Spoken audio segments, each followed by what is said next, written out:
Og imong alimahan ang kinaiyahan, alimahan sab ka sa kinaiyahan. Munang dinhi sa Kidapawan City, dako ang pagtagad nga gihatag alang sa atong mga punong kahoy.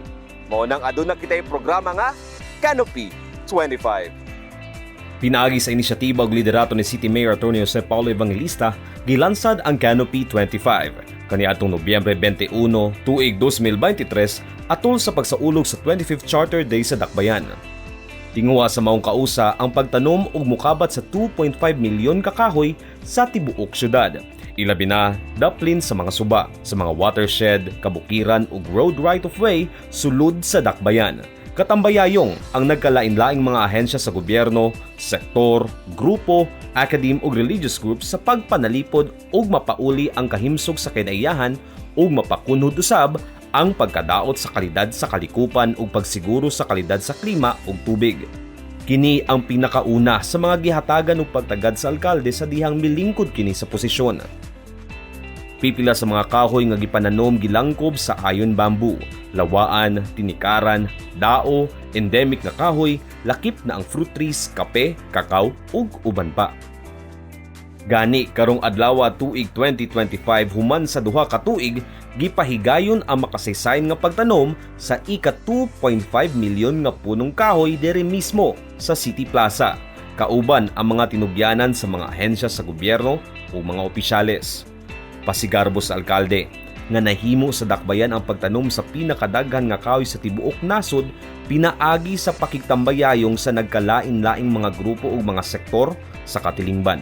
We joined all our efforts to achieve one goal, to realize one dream, and to actualize and ensure one stable future for all Kidapawenyos. Ana gani ko kaning punuan nga ato ang gitanom. Probably 10 years from now, people will forget our names. Na makalimtan atong pangalan, probably people will no longer remember us. But at least the next generation will thank us for what we did for them. Kaya ang kalibutan, the earth, and all of its creations are not owned by the present generation. It is only entrusted to us for us to take care of in order to pass down to the next generation. So we are celebrating our 27th charter anniversary this week. And I hope in the next 27 years, ma-ensure na to na walay kapulian, walay dakong landslide, walay dakong pagbaha, o tanan ng mga Kidapawenyos, manginabuhi og malinawon, and convenient, comforted by the thought that they are protected by the canopy that the people of Kidapawan once established 27 years ago. So, probably i-record ninyo ng video to show to the next generation, to all of you who will bear fruit of all the efforts that we did by creating this canopy.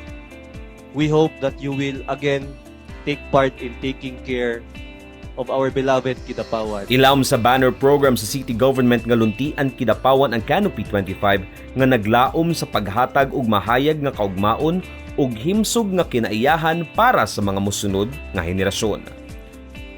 Gilauman usab sa alkalde nga magsilbi isip inspirasyon ang maong programa aron mas daghan pa ang madani nga makighiusa sa pagpanalipod ug pag-atiman sa kinaiyahan.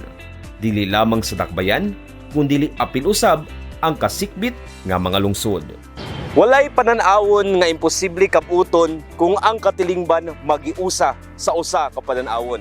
Ug ang Canopy 25 usa ka pamatuod nga kung kita magiusa, tanan posible.